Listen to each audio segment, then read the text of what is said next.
Everybody Hates Rand is a Wheel of Time podcast that will contain spoilers for all 14 books. So if you're anti-spoiler, stop this, read all 14 books, and come back. We'll be here, waiting. Our title is a joke and is meant to be taken as such. Everybody in this context refers to us and our cats. You are free to feel however you want about Rand. He's a fictional character. Please don't DM us. The world is a mess, Dark One stretching out his hand. The dragon's reborn, the fire's been fanned, but everybody hates Rand. Everybody hates Rand. Everybody hates Rand. We don't even have zebras to talk about today. What are we supposed to do? I know. I was rereading my blogs for these chapters, and I was like, oh, I feel like I had some interesting things to say. But then I sat down and I was like, I don't have the energy to say them again. Sort of just. But I will try. No, that's a fair point. No, I will try to talk about violence and the use of violence against the state. I guess, for lack of a better word. Whatever. This is Everybody Hates Rand. Your friendly neighborhood Wheel of Time podcast. I'm Emily Tushaw. And I'm Sally Goodger. It's so sad, too, because I was like, oh, this is fine after I read the first chapter, you know? I was like, whatever, could be worse. And then I got to the second chapter and I was like, God fucking damn it. Can't have anything. Can't have anything for 1 week, Robert. It's been 1 week since you did war crimes. More like crimes against humanity. Yeah. So here's some of our classic montage Matt chapters. Yeah. Wherein the circus leaves the town that they've been staying in the very next morning. Matt talks to Petra, the strong man, about it, who's basically like, yeah, basically as soon as we get someone trying to, like, get into the circus without paying, you know, if it's, like, anyone who has a modicum of power, then we just peace out, because we're never going to have any power in those situations, because we're, like, not citizens of any given place, therefore we have fewer rights. And you think Val and Luca's gonna let someone see his circus without paying? Yeah, are you kidding? Local con man, Val and Luca. Local con man, Val and Luca. So Matt's like, great, love to be moving. And then Val and Luca goes, like, 2 miles and is like, alright, guys, we're parking here. We did it. There are 3 houses around. And according to Matt, that's how all progress is made. It's very, very slow. Yeah. The circus is often stopped. One day, Baeldamon and Edgianen, without notifying anyone, go get married. Which I think is actually icon behavior. Yeah, it's pretty funny. Just like, fuck these people, it's not their business. Yeah. Totally tank Matt's whole... living arrangement? Living arrangement. B, like, the whole undercover story they're going... They just completely give up on that. Right. They're clearly like, whatever, Matt's not exactly following the plot anyway, since he's spending all his time with Tuon, so we might as well just do it. And yeah, then Matt is like, I am not going to stay in a wagon with 2 newlyweds. Yeah. So, goodbye, I'll be living in a tent from now on. Yeah. Matt tells us, because at one point he's talking to Tuon and the subject of the Dragon Reborn comes up, Matt's been getting a lot of these little, visions, you know, of Rand, specifically when Rand comes up. I imagine the same thing would happen with Perrin, but he hasn't thought about Perrin in quite a while, which is also icon behavior. Yeah. But the same thing is happening for Rand and Perrin. We're just with Matt for a while, so we sort of get more updates on it. He is deeply upset because the first time it happened to him vividly, Rand and Min were mid-coitus. Yeah. Or, like, making out naked or whatever. Yeah. And so Matt is like, don't think about it, don't think about it. He's basically like, Min and Rand are fucking like rabbits. It's not safe for my telepathy. Yeah. It's having a real... Not safe for telepathy. NSFT. What's that meme that's like, isn't there someone else you forgot to ask for consent? Only it's Matt. Isn't there someone else you forgot?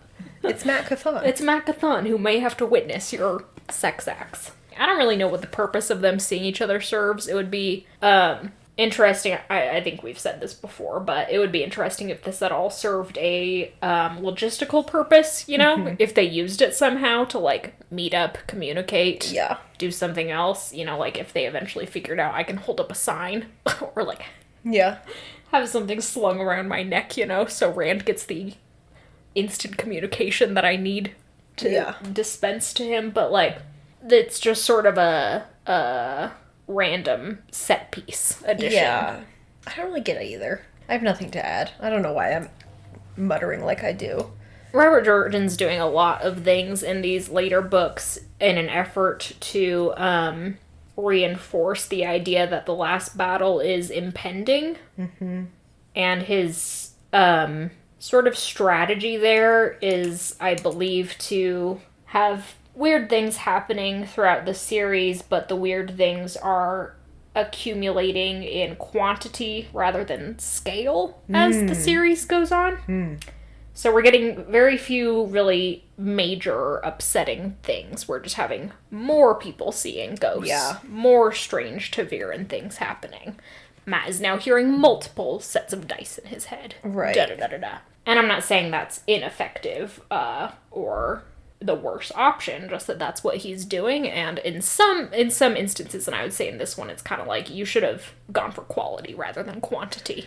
Yeah, I agree that it is kind of an interesting approach to be like, it's not necessarily like a bunch of earthquakes or whatever happening. It's just like evil is significantly more present the closer we get. Like, that's interesting. I would argue that it doesn't work just because of the length of the series. Like, we're covering the same amount of time with characters over and over again, that it starts to, like, time just starts to feel very amorphous, and there's a word for it when you're, like, out of time, right? Anachronistic? Yeah, maybe something like that. It just starts to feel like we're really dragging on, and so I feel like there would be a value to upping things in scale rather than quantity, because then I would feel like we're getting closer even though we're drawing it out over a significant page length. Yeah, I agree. I think the, like, central idea is a good one. Yeah. There's some verisimilitude there to having things that happen that people can mostly write off and ignore. Yeah. That's very true to, like, real world experience when crises are happening, you know? Absolutely. You just simply can't afford to think about things that are seeming like inconveniences, even though they are symptoms of something greater, you know? Yes. So I appreciate the sentiment, but as you said, it's not working in a series this length. Yeah. The major conversation, I would say, in this first of the two chapters is that Matt approaches Aludra with the solution to her riddle of several books ago. She asked him what she would need with a bell founder, and Matt has finally figured out that a bell founder would be used to create something that Aludra basically already seems to possess, what she calls a launching tube, which is basically like how you know, it's exactly like a cannon, but it's used as a mechanism for shooting fireworks into the air, so slightly different than a cannon. And Matt's like, but I don't really get that, da-da-da-da-da, and Aludra explains, like, I'm thinking if you, have the tube at an angle, and if you, like, load it with this certain type of thing, then it would be able to, like, create explosions. Matt immediately sees the appeal of this and the power of this, and, like, starts asking logistical questions. Aludra's like, oh, it's good that you have a brain in your head. And he's like, how would you transport them? How heavy are they? Yeah. Iron versus bronze, etc., etc. Right. Again, it's a nice conversation between two competent people, short-lived though it is, including that Matt is like, I can fund having these made en masse, if not me personally. Like, I know someone who would very much like to have them. And she's like, oh, really? A worm? Who's that? And he's like, the Dragon Reborn? And she's like, okay. A worm? A worm? A worm. I wish Matt had actually, like, advertised the dragons, as they are called, as Aludra calls them. They're not cannons, they're dragons, and the things are dragon eggs, which sort of stretches the metaphor. The cannonballs, that is, are dragon eggs, because, like... Dragons would spit their eggs at people. Call it dragon fire or something. Like, Or is that like the canon is the dragon's asshole? Like It's giving birth on the battlefield. It's the dragon's cloaca. Yeah, do dragons have cloacae or boy, isn't that a question? Yeah, I also think Robert Jordan could have just called them canons. It's an instance where, like, making a fantasy word for something doesn't really matter. We know they're canons. Yeah, and I mean, he calls zebras razors, and I can whatever, that's fine, but, like, we're gonna be talking about canons for a lot of the next few books, so maybe just do that. So they sort of reach this agreement that whenever Matt leaves the circus, Eludra is going to go with him in the pursuit of making more of these. She specifically wants to use them against the Shanshin, notably, which they more or less will not be. So, sorry, Eludra. Which is, like, very unfortunate. I think Eludra should get to use cannons against the Shanshin. They killed all of her people. Mm-hmm. She, as she says, is the last of the guild, the Eliminators Guild. I just think she should have got to use the cannons. I know we are predominantly a pacifist, anti-war podcast. Restorative justice, etc., but a little revenge is nice in a narrative sense. Yeah, like, I was rereading my blogs and, like, I was talking about, like, what my personal journey has been around, like, developing some nuanced thought around, like, what resisting a violent regime actually looks like. And occasionally that has to look like meeting violence with violence. Sometimes that's, like, I had a really good metaphor that I'm probably not going to remember, but, like, there are many tools that you can use in a revolution, and, like, diplomacy is one of them, and violence is also one of them. Mm-hmm. So, anyway, read the blog, I guess. No, I agree. That's a fair point. So after they've made this agreement, Matt has dreams that look a lot like Egg's dreams of him, where he is reaching into the sky and pulling out fireworks. It's a very, like, creepy scene. It says in his dreams he wept for the death and destruction, and somehow it seemed that the rattling of the dice in his head sounded like laughter, not his laughter, the Dark One's laughter. Mm-hmm. So Matt is cognizant on some level, semi-consciously, if not consciously, that this is a real deal with the devil that he has made, and that is how it's being characterized. Yeah. Which is interesting, and we have talked about that in the past, and we'll continue to talk about it in the future, the line between technology and magic. Yeah. And why Matt's willingness to engage with incredibly violent technology is a deal with the devil, whereas the Ashaman, a magical weapon of mass destruction, is characterized less so. Yeah. The series, unfortunately, logistically, this makes sense. There isn't necessarily time for it. But the series doesn't end with, like, there being a big acknowledgement that the system of the Ashaman exactly needs to change. Obviously, there's going to be major consequences for what Mazrim Tem is doing in the Black Tower. And, there's some indication that now the good guys in the Black Tower are going to maybe change things, but it's not like anyone's like, boy, this is fucked up, the same way that it's fucked up about the canons. Yeah. I don't know, just sort of an interesting thing there. It is an interesting thing. It's also interesting the way that, like, we're having basically back-to-back sequences of Perrin's quote-unquote deal with the devil and Matt's quote-unquote deal with the devil, and the framing of those two is very interesting. Like, Matt seems very cognizant of... Matt's is also set up much more mythologically. Like, Matt is given a riddle, which isn't really pertinent to anything. Like, Eludra can continue to make her cannons whether or not Matt knows what she needs a lofting tube for, But he's given a riddle that he has to solve in order to get something. Like, it's very mythological, and then suddenly he's given access to knowledge, and he has to make a deal. It's all very sort of mythologically loaded. And so it fits more in line with the sort of literary imagery we were talking about in the Perrin episode about, like, what it means to actually make a deal with the devil.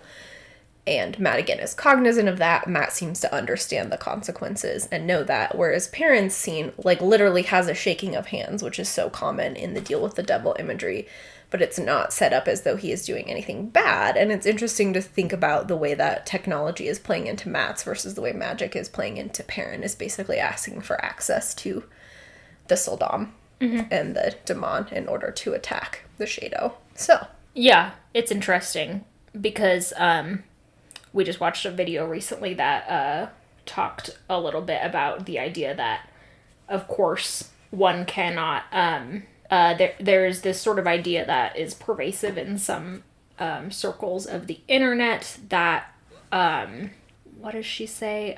Representation is not, what is the word? Like condoning it or something like that? Basically, it's the idea that just because you represent something, say murder in a book, that doesn't mean that you are endorsing it. Yeah, I think endorsing. Representation is not endorsement, perhaps, is the phrase there.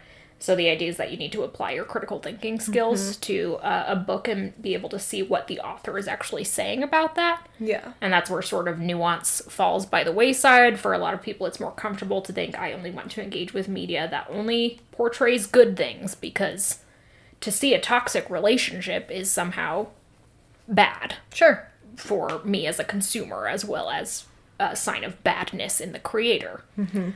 But there is such a thing as the author's framework, which shows us what the author's intentions are. And Robert Jordan, as you were saying, is framing these two things very differently. So clearly he's meaning us to take away that one of these things is a moral gray area, whereas the other one is a moral gray area to the characters, but shouldn't be to us. Yeah. In a strange way. Anyway. Yeah, that is such a good point, and this is sort of tangentially related. But this book also, the series, and perhaps Robert Jordan, seems to have a real reluctance to admit that people can themselves be weapons. Like, that's built into the framework of the magic system and the Ashaman, but yet there's... Like, Rand will acknowledge that he wants the Ashaman to be weapons, but there seems to just be this, like, fundamental misunderstanding, not misunderstanding, just like a different understanding of what it means to like we were talking about, wield magic versus like wielding a sword or an axe or a cannon. It's very interesting. Yeah, totally. Anyway, that's just a random thought. Matt continues courting Tuon. He's basically taking a bunch of meals with her. There's a little aside about how superstitious she and Seleucia are. This is just meant to be a sort of cultural difference. Robert Jordan is doing his favorite thing, which is to have point of view characters talk about how weird other characters are for something that they themselves do in a different framework. You know, Matt is superstitious about crows and ravens and da-da-da-da-da, and so doesn't understand the system of omens that the Shanshin follow. This is, I think, Robert Jordan's idea of being multicultural, but doesn't always pull it off very well. As they're talking one night, Tuon brings up the Dragon Reborn. Matt kind of sidesteps it. He's like, what's that have to do with it? And she's like, well, the Dragon Reborn has to kneel before the Crystal Throne, and it's urgent if he's the one who sounded the Horn of Valir. And he's like, the Horn of Valir? And she's like, well, obviously it was sounded. I've had all these weird reports out of Falm. And Matt's just like, yeah, don't worry about that. Matt's like, okay, great. Good to know. A few days later, at some point, he gives her the zebra, as his little... The Zorse. As his gift, and they go riding with Seleucia, of course, in tow. At one point, they're, like, on the road. They pass some tinkers who are heading in the direction of Abu Dar, right as they're passing, and Matt's kind of distracted, you know, waving, greeting them. Tuon takes off to test the speed of the horse, I guess, but Matt runs after her, and Seleucia does too. Matt finally catches up to her and is like, dear God, you could have killed yourself and that horse. What the fuck? Please don't ever do that again. Or I think he tells her, you won't ever do that again. And then she asks, what is this place? Because they're like surrounded by some ruins. And Matt, I mean, this is the one area in which I'm mildly sympathetic to Tuon. Boy, does Matt have some strange reactions and behaviors to things. Yeah. Like, she asks Matt, what do you know about the Dragon Reborn? And he, like, spits.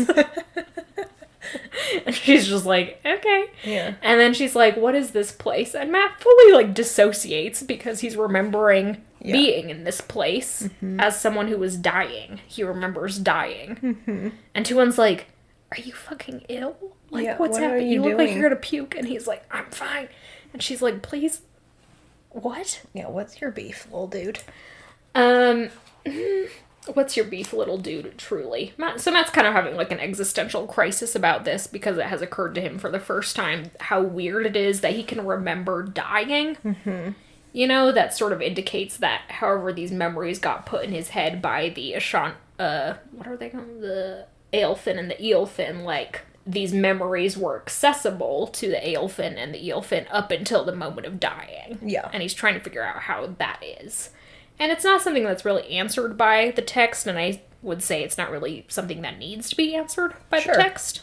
It's one of those rare things that is better, I would say, when it's a little more amorphous, when there aren't set boundaries and rules to it. Sort of the Aelfinn and the Aelfinn are such an odd part of this series, but so relevant to Matt's entire plot. Yeah. That having them be just sort of, like, shrouded in mystery and confusion is really working. Yeah, I agree. It also makes it, like, it leaves the element of horror, like, because we have the uncertainty about how they are doing this, that Matt's like, are they in my head right now? Yeah. Is it some type of, like, are they just, like, hanging out, watching through my eyes on, like, a big creepy television screen somewhere in the Tower of Genji? Or, like, what type of weird magic do they do to, like, pull these out of my body? Like, it leaves this element of, like, discomfort and makes them, like you said, just feel very otherworldly because we just don't know how they operate. Yeah, it works extremely well, especially this timing, because we're about to, in the next few chapters, get into the quest, the call to adventure, as it would be framed in the hero's journey, wherein Tom shares Moiraine's letter with Matt, which basically says, like, that she's trapped in the Tower of Genji, kept prisoner by the Aelfinn and Aelfinn, and needs to be rescued by Tom and Matt. And one other. And Matt sort of has to face down a return to that place. And the Tower of Genji sequence works so well because it is very much a mythological labyrinth with the Aelfinn and Aelfinn as the Minotaur or the monster at the center. Right. And that only works if we are still afraid of them. And if Matt is still afraid of them. Yeah. And Robert Jordan does a great job of that. Yes, sensational analysis, Emily. Keeping us freaked out by whatever they could do, what their powers are. God only knows. Like, this is so random. I agree. It's, for the story, the best thing we can do is keep the Aelfinn and Aelfinn really creepy. But we have a point of view from everybody else. Wouldn't it be funny if there was just, like, a random Aelfinn character that we kept checking in with? It's just in wingdings. Yeah. And we're always like, why are we checking in with this guy? And he's like, here's my little monster life. Here's my little doop-a-doop-a-doo, just watching Macathon, the big screen of Macathon. On my little, like, drone camera. Yeah, Jesus Christ. I mean, we check in with every other villain. It's a little absurd that we don't have an Aelfinn touchstone. What would we name them? You're right. There should be a character. Along with Larry the Trolloc, there's... God, I have to think of a funny name. Brett.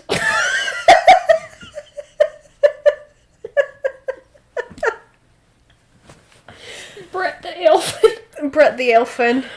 Larry the Trolloc. They have the love story for the ages. Yeah. Finally found the love interest for Larry! You've been holding on for so long. Searching for love like Carrie Bradshaw before you. Stop.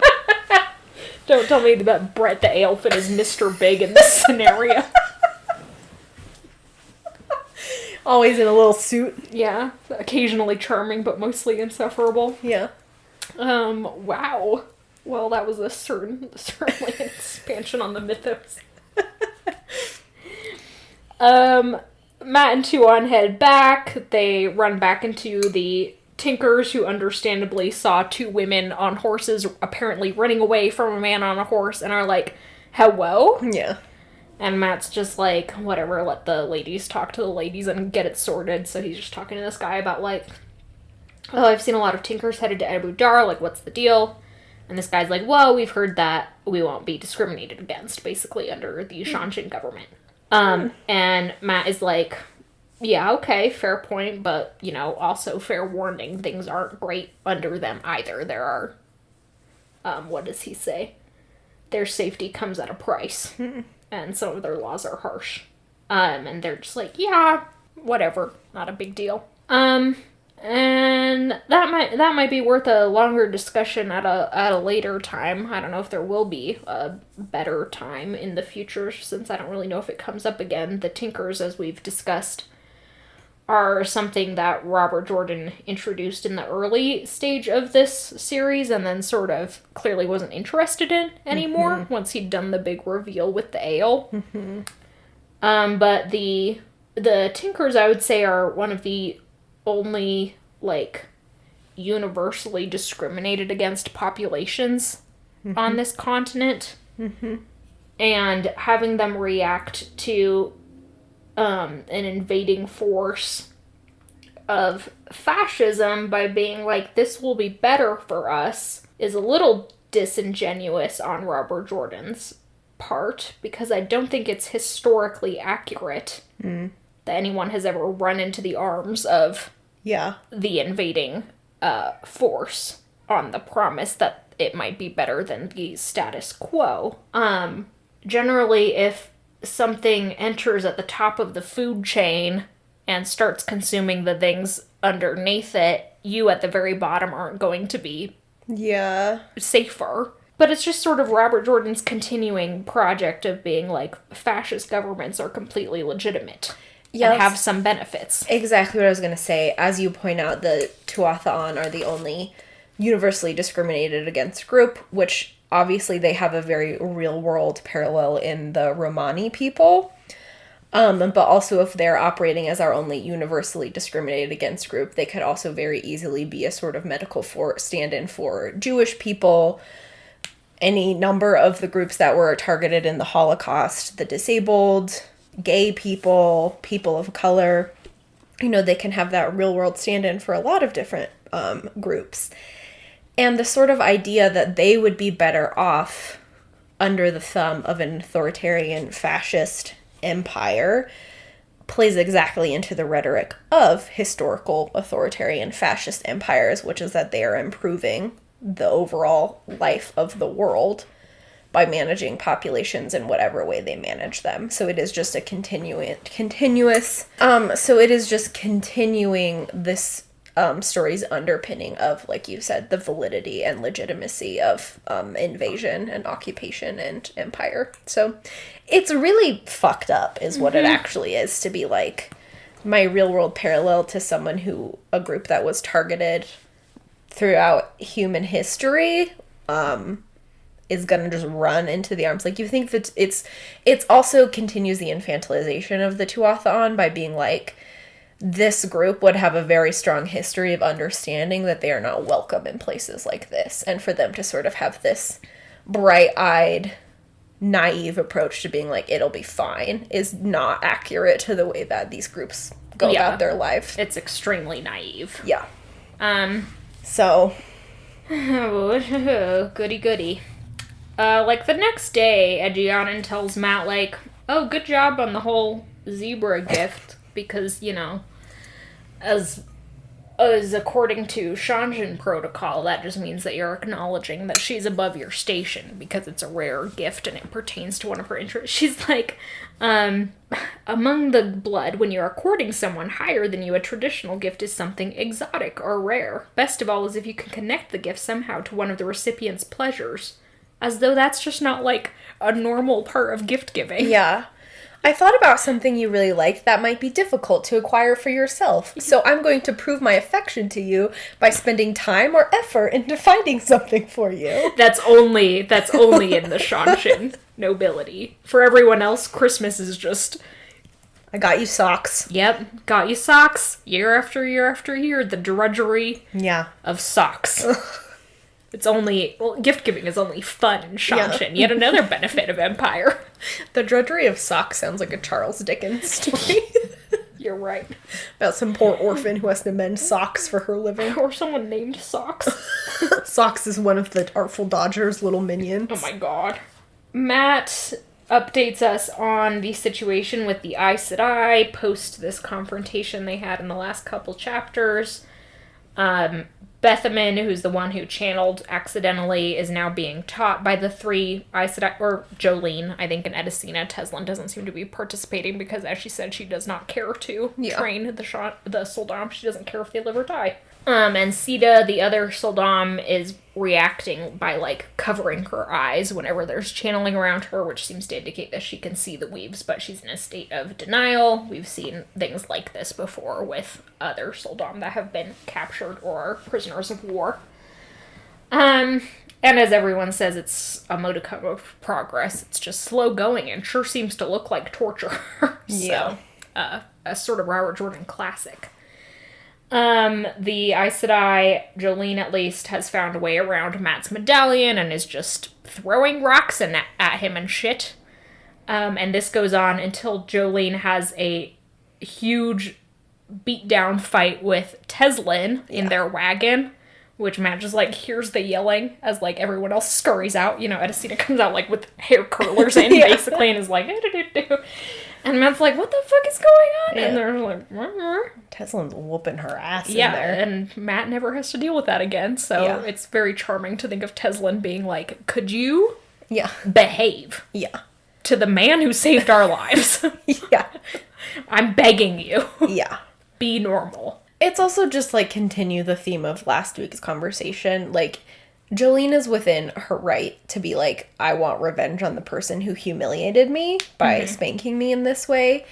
But it's just, like, one, don't throw rocks at Matt. But two, it just continues this pattern of her being, like, the most immature. I'm going to literally, like, throw spitballs at you while we ride around. Like, it just continues which plays into what happens to her later in this chapter, I think. So. Yeah, Jolene is just a big, stupid dummy. Yeah, big, bratty bitch who deserves anything coming her way. Because she's too stupid to listen to anyone. A lot of this chapter is framed in this conversation that Matt is having with Satalanon, wherein, like, he seems to be in his inner monologue. You know, we're sort of getting these events, but he also seems to be talking about them to Satalanon. It's one of those chapters. And he's, like, says something about being worried that they'll just take the medallion from him. And Satalanon is basically like, well, that would be stealing, so she'd have to do a penance, but I wouldn't exclude that from that, you know, she might still do it, basically. And she sort of lectures him about how he's doing the wrong stuff with Aes Sedai, blah, blah, blah, blah, blah. The conversation kind of turns to Tuon, and she's like, oh, well, you're still kind of, you know, being a womanizer, dancing from woman to woman. Matt says, there's no dancing away from this one, not for me. And Satalanon says, oh, like that is it? You've chosen a fine one to break your heart. Which is a very sweet line, sort of speaks to a sort of intimacy between the two of them, which I appreciate. I appreciate any time there's a male-woman relationship in this series that isn't tainted horribly by Robert Jordan's weirdness. I don't like that it seems to foreshadow something that doesn't happen. Yeah. There's a sort of melodrama whenever heartbreaking comes up, you know? And so it sort of demands some form of payoff, I guess.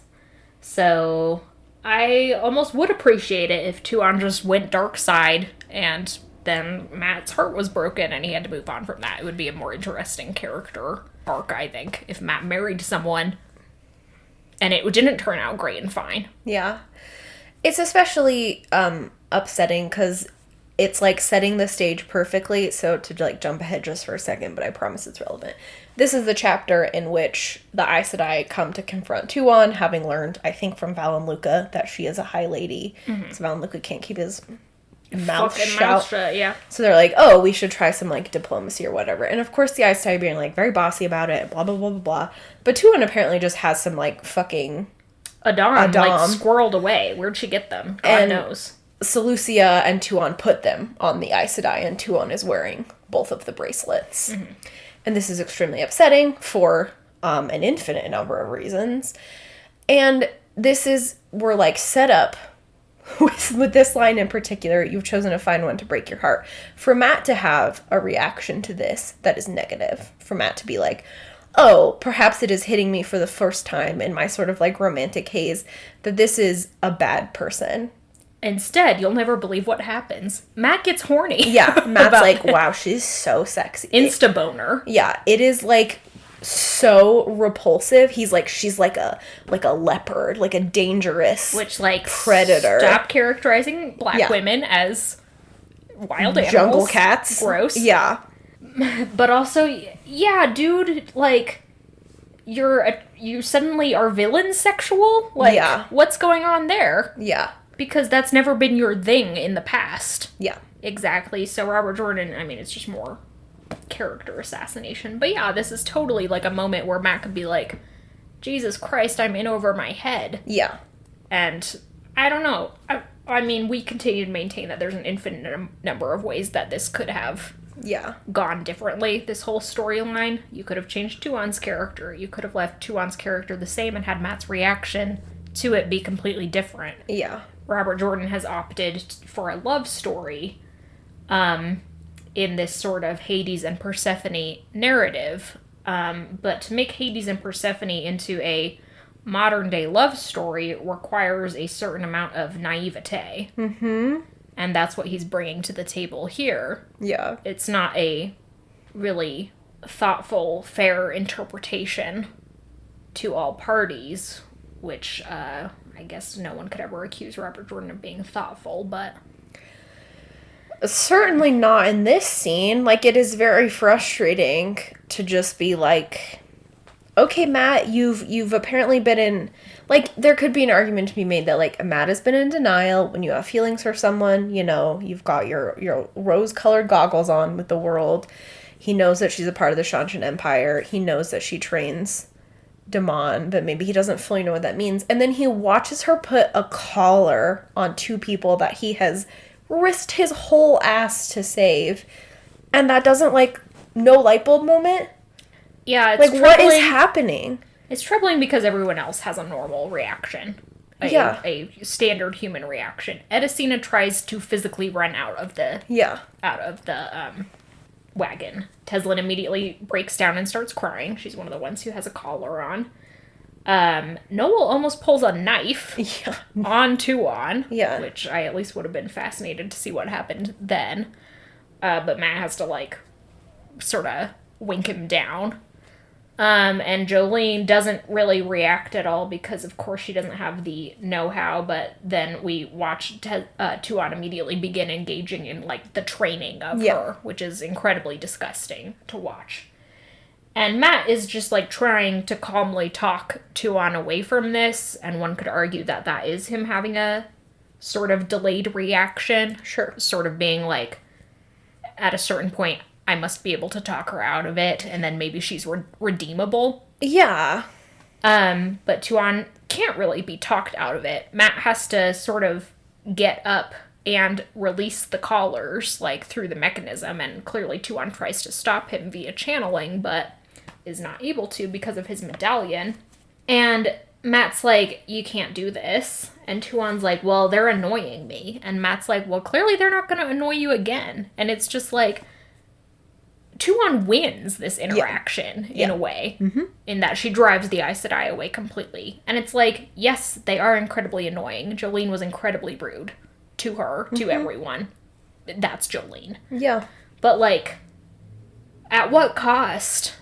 And why? And the chapter ends with Matt having confiscated the Adam and literally burying them. Yeah. And it's just like, oh, at least finally someone's having a normal thing with the Adam. Yeah. You know, just get them the fuck out of here. But, like, dude, you're still just thinking, like, sure do love Tuon. Yeah, and you're so right. Matt's reaction to de-escalate the situation is obviously the correct one. Like, he is choosing the right action, being like, I have to do whatever it takes to de-escalate the situation and get these women out of here. Mm-hmm. Obviously, he's making all the right choices. As much as I would have paid all of the money in my savings account to watch Noel stab Tuon, that would be the most satisfying thing I've ever read. Of course he makes the right choice by being like, no more weapons. Right there. Yeah, he's just like, knife directly to the heart, problem solved. The Shanshan Empire's in shambles. Crumbles. Yeah. It would be so good. What the fuck? Of course he makes the right choice of being like, no more weapons, like, we're gonna de-escalate. Yeah, everyone walks away from this situation physically intact, if not emotionally. So, like, he's making the right choices, and he's acting as though, you know, he believes slavery to be bad, but his internal monologue is literally like, wow, she's so graceful and so powerful, and there's no change. So it's just like, what are you doing, Matt? What are you doing? What are you doing? What's happening? I feel like I'm saying the same things over and over again, but this scene makes me feel like I am on a different plane of reality. I know, it's so frustrating to watch what is this sort of, like, classic distillation of Matt in the whole Tower of Genji plotline. What is coming down the pipeline with that, da-da-da-da-da. And then this sort of, like, rampant character assassination that's also happening with the courting of Tuon. And it's just so frustrating. Robert Jordan's, like, adherence to monogamy as the end-all be-all of, like, a character arc. Any given character arc must end in a marriage between a man and a woman, and that is the project of the Wheel of Time. Yeah. It's like, but then you're losing everything that could be interesting or engaging at all.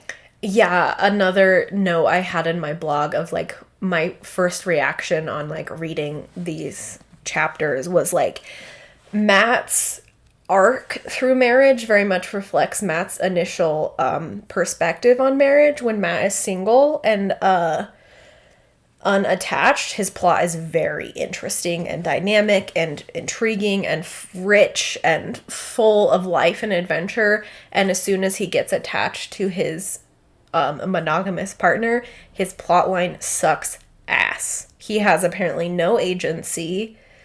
He is not interesting. It is like, for me, Matt is the ball and chain in this marriage. Like, I hate reading about him now that he's sort of got his spouse. And that was exactly how Matt thought about marriage, and that's exactly what's happening to him. So what does that tell you about Robert Jordan's perspective on marriage? I know. Robert Jordan named Matt Matrim. Yeah. 3 letters short of matrimony. Clearly marriage was in the cards for Matt from the get-go. Yeah. And yet couldn't pull it off. You could have made that like some sort of tragic irony going in there, but here we are. Here you are, burying your future wife's crime weapons against humanity in the muddy rainstorm, thinking about how hot she was when she almost tortured people in front of you. At least we have Brett the Aelfinn. Brett the Aelfinn is watching through Matt's eyes like what I do when I watch Sex and the City. Like, can you believe this shit? Can you believe what these people are doing? Okay, everyone. Those are those 2 chapters. The next 2 are also with Matt. There will at least be some ghosts and an exciting action sequence. And as we said at the beginning of this episode, or midway through, whenever we'll start in on that Tower of Genji plotline. It really is so fun. When Noel's just like, hey, me too. Yeah. Sounds lit. I'll go. And they're like, why would you go? He's like, you don't know Moiraine, or us, really. And Noel's like, sounds like a fun time. Yeah. Blah, blah, blah. That's what's on the docket. Thanks for listening. Thanks to Glenna Mackenzie for our theme song. Thanks to our patrons on Patreon and our followers on social media. Yeah, we like you guys so much. Yeah. Do you have anything to add? Oh, no. I've said enough once again. All right. Do you have a sign-off? Oh, I'm trying to think of one. The sign-off is that our cats are the worst. To leave you with a charming image, I guess, Ed had to have his tummy shaved for some procedures he had to do at the vet. So he's walking around with a naked little pink belly. It's so fuzzy, you guys. It's so fuzzy and cute. And he won't let us touch it. It makes him so angry. It's really... But it's so cute. It's really a punishment from on high that we can't touch his fuzzy little belly. He's doing okay. He's back to himself, which is... Bad.